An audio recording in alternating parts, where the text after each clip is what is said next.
Good digital learning is authentic, but not necessarily realistic. What is the difference? This is a moment from a history course that we're working on. In this history course, the student actually, it's called critical missions. And the student goes through a series of 10 different missions throughout time.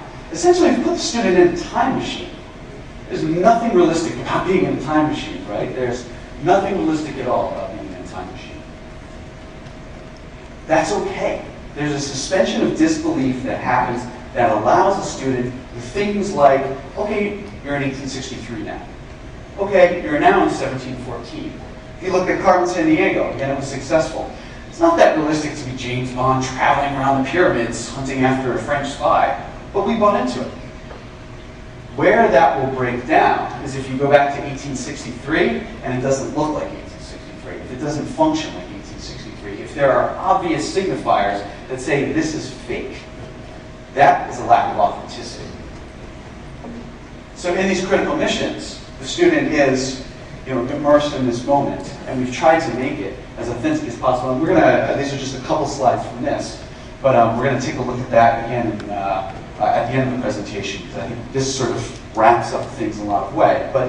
But authenticity is important, not just so that the student believes it, but there's also, again, the idea of is what you're learning is what you're learning mapped to what you already know. So if it's authentic, the reason why inauthentic things aren't accepted is they conflict with what you know. It's actually more than an adaptation. That adaptation doesn't work. Doesn't work. This is false. I know this is false. The other reason is this idea of transfer. So you may have heard transfer, can I apply it? If something isn't authentic and you've learned it, you're not going to be able to transfer it. So let's say that we have inauthentic stuff and students buy it, and actually, they don't recognize it as false. Well, it's going to be really hard for them to use it because it doesn't map to the real world. And that's another really important thing. It has to map to the real world, not only for students to believe it, but also for them to be able to use it.